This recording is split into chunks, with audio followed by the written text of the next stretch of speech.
Assalamualaikum, selamat siang semuanya.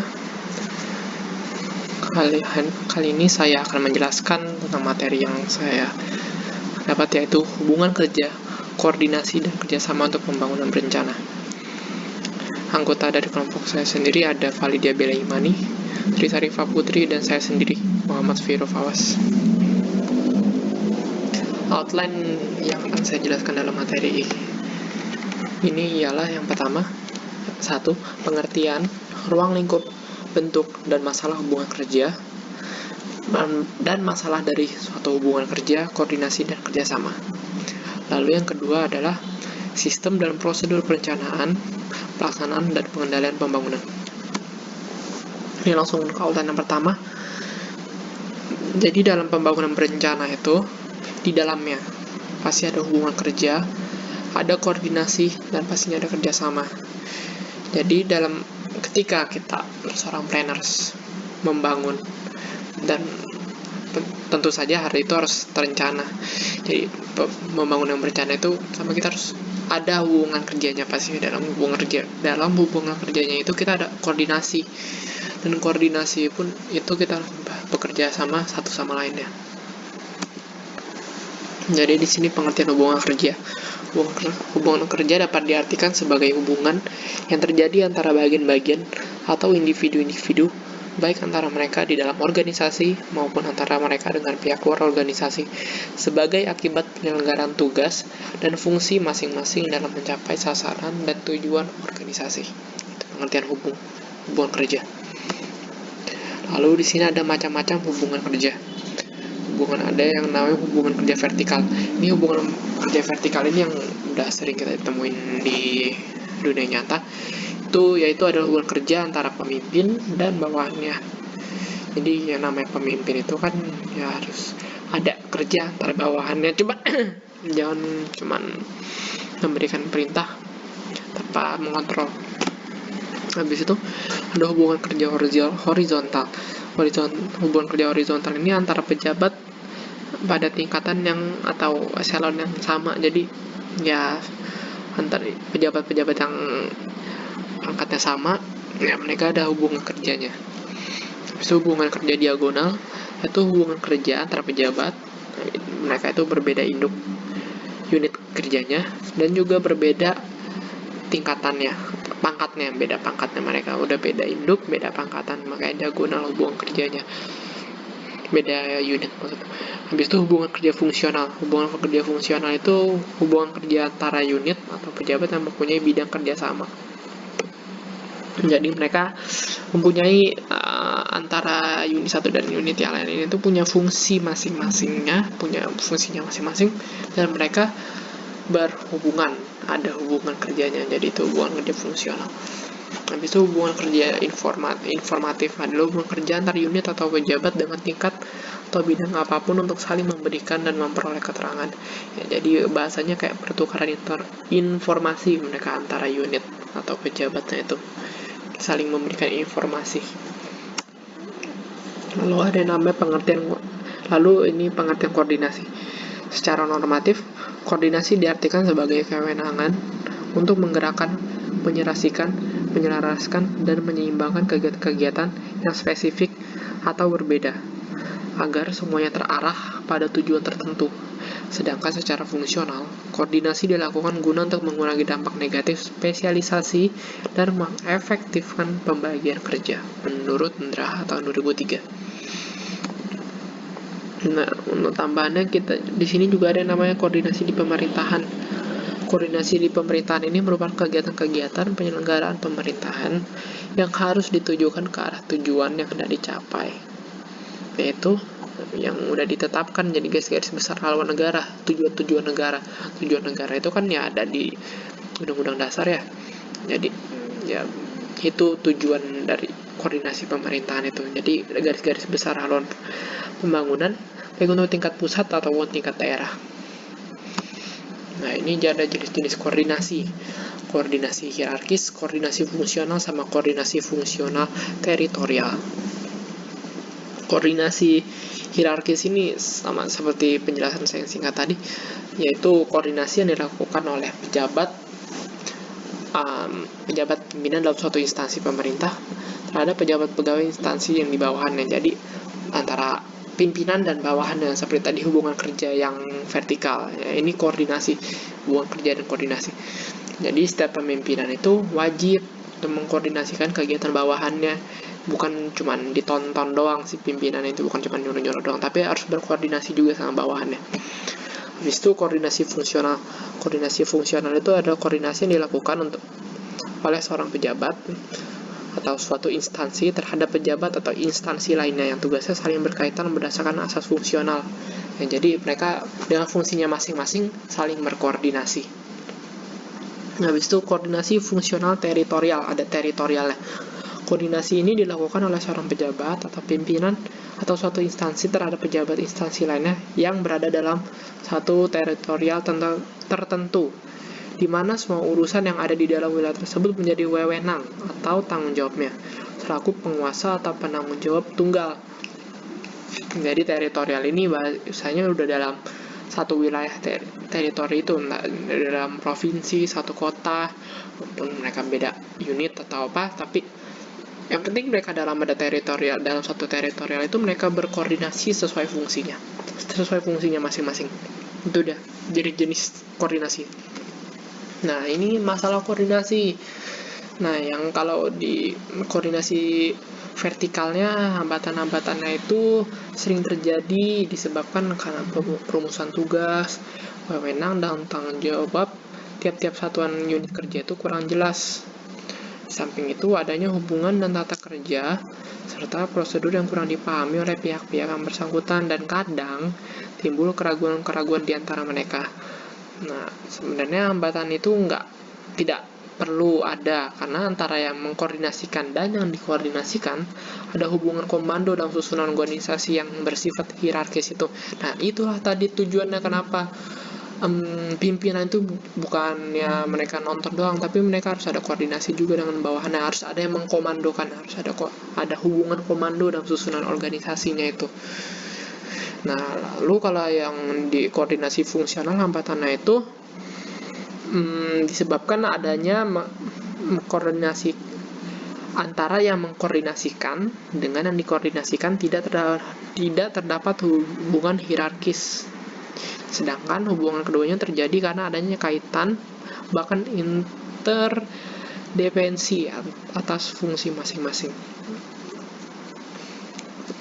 Lalu selanjutnya ini ada kerjasama. Kerjasama adalah kesepakatan antara dua pihak atau lebih secara tertulis yang menimbulkan hak dan kewajiban pada masing-masing pihak. Kerjasama merupakan suatu mekanisme lanjutan yang dapat terjalin apabila sudah terjalin hubungan kerja dan koordinasi yang baik antar bagian dalam antar bagian atau koordinasi. Dalam pelaksanaan hubungan kerjasama, biasanya ada legalitas dalam bentuk perjanjian atau kontrak yang menjelaskan tentang hak dan kewajiban setiap bagian yang terlibat dalam kerjasama. Nah, ini ada bentuk-bentuk kerjasama, ada nama itu bargaining. Bargaining itu perjanjian mengenai pertukaran barang dan jasa antara individu maupun kelompok. Nah, kerjasama bargaining ini dapat memberikan keuntungan secara adil bagi kedua belah pihak. Bargaining itu barter lah, kalau yang biasa kita tahu kan. Jadi antar jasa atau individu tuh saling tukeran. Anda dapat ini, saya mendapat ini. Jadi win-win solution kali. Habis itu kooptasi, yaitu proses penerimaan unsur-unsur baru dalam kepemimpinan dalam suatu organisasi sebagai salah satu cara untuk menghindari terjadinya kekacauan dalam stabilitas organisasi. Itu koalisi. Lalu ada koalisi ya. Koalisi itu yaitu gabungan antara dua organisasi atau lebih untuk mencapai tujuan tertentu. Nah, udah tahu lah seperti apa koalisi kan. Nah, joint venture itu yaitu bentuk, ada yang terakhir namanya joint venture, yaitu bentuk kerjasama oleh dua orang atau perusahaan dalam melaksanakan suatu proyek tertentu. Jadi perbedaan sama koalisi itu kan, kalau koalisi itu tuh gabungan, jadi mereka itu gabung jadi satu. Tapi kalau joint venture itu mereka tuh ya cuma kerjasama doang, tapi mereka tuh nggak bergabung kerjasama. Jadi untuk mencapai ini kita kerjasama gini ya, tapi sejatinya visi mereka itu tidak sama, tapi mereka bekerja sama untuk melaksanakan suatu proyek tertentu, tujuan tertentu. Masalah-masalah dalam kerjasama itu adanya ketidakadilan, adanya rasa beban salah satu pihak yang merasa kerjaan dilakukan lebih berat. Itu sering lah ya, kalau satu merasa kerja banyak banget, yang satunya nggak kerja sama sekali. Nah, udah sering kita lihat itu di kehidupan mahasiswa saya sendirilah. Habis itu kehilangan koordinasi, adanya kesalahpahaman antar individu, kelompok atau organisasi yang bersangkutan.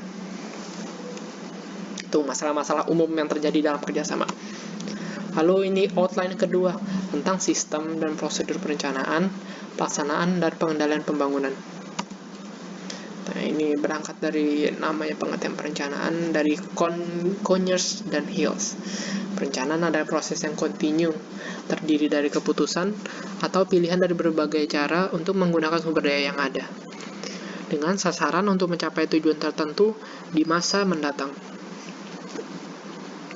Nah, ini proses perencanaan yang ada di Indonesia, umum di Indonesia, yang awalnya, bukan umum sih, udah dilaksanakan di Indonesia. Pertama kan perencanaan pembangunan. Lalu setelah kita perencanaan pembangunan, kita perencanaan anggaran. Setelah perencanaan anggaran, kita perencanaan tata ruang, yang itu udah dalam tahap implementasinya, yang sudah direncanakan pembangunannya, anggaran yang sudah jadi pun. Nah, habis itu diimplementasikan, dilaksanakan perencanaan tata ruang ya. Ini proses secara sederhana dulu. Nah, ini prosedur perencanaan. Prosedur perencanaan itu melibatkan banyak pihak. Untuk menciptakan perencanaan baik, perlu teamwork yang baik pula dalam keseluruhan prosedurnya.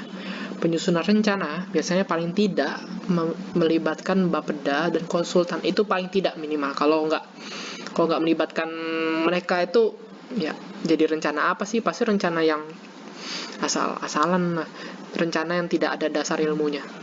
Nah, harus dibuat hubungan kerja dan koordinasi yang baik agar kerjanya pun baik antara bapeda dan konsultan itu bisa, dan serta stakeholder yang bersangkutan yang ada dalam rencana tersebut. Nah, prosedur perencanaan pembangunan di Indonesia ini telah ditentukan di dalam PP nomor 8 tahun 2008 tentang tahapan, tata cara penyusunan, pengendalian, dan evaluasi pelaksanaan kerja. Lalu ini yang tadi disebutin ini ya. Nih, yang tadi disebutin ini prosedur perencanaan PP 8 nomor 2008 itu. Penyusunan yang diawal dari penyusunan rancangan awal RPJPD adalah bapeda dengan masukan dari SKPD dan stakeholder terkait. RPJPD itu berhierarki, dan masing-masing RPJPD itu membuat visi, misi, dan arah pembangunan daerah dengan mengacu pada RPJPD hierarki di atasnya. Jadi aturan yang di atasnya itu kita tetap harus patuh, harus tunduk. Kita jangan menganulir aturan yang di atasnya, kecuali itu aturan khusus ya. Pokoknya tetap kita harus tunduk pada hierarki yang di atas kita dulu. Nah, habis itu ada musrenbang. Di daerah itu yang namanya musrenbang itu dilaksanakan oleh bapeda dengan menghadirkan tadi yang udah saya singgung sebelumnya, stakeholder, untuk membahas rancangan awal RPJPD, yaitu pembahasan dan penyepakatan rancangan awalnya. Jadi ada bapeda dan ada konsultannya yang nanti ikutan merencanakan. Nah, ada menghadirkan stakeholder juga penting. Lalu perumusan rencana akhir. Rancangan akhir RPJPD dirumuskan berdasarkan hasil musrenbang paling lama 1 tahun sebelum RPJPD yang sedang berjalan itu berakhir. Jadi ini umumnya kalau paling lama kalau RPJPD-nya yang mau berakhir ya diadakan musrenbang itu. Musrenbang dan akhirnya jadi rancangan akhir RPJPD. Nah, pada penetapan rencana, DPRD bersama Kepda membahas rancangan Perda RPJPD. RPJPD akan ditetapkan menjadi Perda setelah berkonsultasi dengan Menteri. Jadi gitu tahapan. Nah, ini untuk prosedur perencanaan tata ruang di PP 15 tahun 2010 pada Undang-Undang Nomor 26 tahun 2007. Di penyusunan RTR jadi pelibatan permasyarakat yang perumusan konsepsi RTR, pembahasan rancangan RTR oleh stakeholder. Habis itu di penetapan RTR, pembahasan antar instansi terkait untuk RTR yang penetapannya menjadi kewenangan pemerintah. Habis itu pembahasan antar instansi terkait dan pembahasan antar Pemda dengan DPRD untuk RTR yang penetapannya menjadi kewenangan Pemda. Nah, lalu pengelolaan di sini dalam bidang perencanaan ya. Jadi pengelolaan perencanaan itu hal yang dilakukan secara berkelanjutan. Upaya dari pengelolaan ini untuk mengintegrasikan rencana-rencana daerah yang ada. Nah, rencananya akan diintegrasikan tersebut adalah rencana pembangunan daerah, rencana tata ruang, dan rencana anggaran. Nah, ini pelaksanaan perencanaan. Pertama, kita menyusun tata ruang sesuai prosedur. Yang tadi udah kan ada prosedur perencanaan tata ruang. Kita sudah menyusun sesuai prosedur. Nah, habis itu kita menentukan rencana struktur dan pola ruang yang berkualitas. Itu pasti sudah melibatkan konsultan kita. Bapeda konsultannya itu dia udah survei, stakeholdernya pun udah ikut musyawarah bersama dengan Bapedanya juga. Jadi menentukan rencana struktur dan pola ruang yang berkualitas demi kesejahteraan bersama. Nah, habis itu yang terakhir, jangan lupa menyediakan landasan spasial bagi pelaksanaan pembangunan sektoral dan kewilayahan untuk mencapai kesejahteraan masyarakat. Nah, jangan lupa ada pengendalian. Pengendaliannya tentu pengendalian pemanfaatan ruang adalah kegiatan yang berkaitan dengan pengawasan dan penertiban terhadap implementasi rencana sebagai tindak lanjut dari penyusunan rencana atau adanya produk rencana agar pemanfaatan ruang itu sesuai dengan rencana tata ruang yang ditetapkan. Nah, pengendalian itu kalau kita lihat ada yang di RDTR yang kita belajar sekarang itu kan kita udah menyusun rencananya, pola, rencana strukturnya. Nah, itu di bagian peraturan zonasinya. Nah, isi dari peraturan zonasi itu kan di sini itu aturan-aturan dalam kita merencanakan ini, aturannya butuh apa aja sih dikendalikan seperti itu. Jadi biar tidak asal membuat rencana yang tanpa dasar, tanpa aturan. Tuh, arti dari pengendalian, dikendalikan supaya bisa lebih baik dan lebih pas dipakai di masyarakat. Nah, ini sistem pengendalian pemanfaatan ruang dengan dasar pengendalian. Nah, lihat nih, ada regulatory system, ada discretionary system, zoning regulation atau peraturan zonasi, dan development control atau permit system. Regulatory system itu yaitu pemanfaatan ruang yang didasarkan pada kepastian hukum yang berupa peraturan perundang-undangan yang berlaku. Ya, ini pengendalian yang menggunakan undang-undang, namanya regulatory.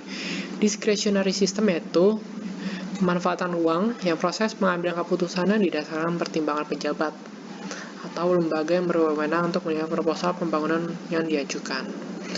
Nah, ini tadi zoning regulation atau peraturan zonasi. Pembagian lingkungan kota dalam zona-zona yang menetapkan pengendalian pemanfaatan ruang yang berbeda-beda. Lalu ada development control atau permit system, yaitu mengatur kegiatan pembangunan yang meliputi pelaksanaan kegiatan pendirian pembangunan, perekayasan, pertambangan maupun kegiatan serupa lainnya, dan atau mengadakan perubahan penggunaan pada bangunan atau lahan tertentu. Mungkin hal yang udah diimplementasikan di Indonesia itu yang sering kita lihat itu ini kali ya, zoning regulation atau peraturan zonasi, karena ini ada di dalam dokumen RDTR di setiap kota kita. Jadi ini sistem pengendalian yang sudah umum dipakai dalam peraturan perencanaan di Indonesia, zoning regulation. Nah, ada juga evaluasi setelah kita ini. Evaluasi itu ya gunanya dilihat mana yang salah dari apa yang sudah dilaksanakan diimplementasikan itu. Nah, dievaluasi itu ngapain sih kita?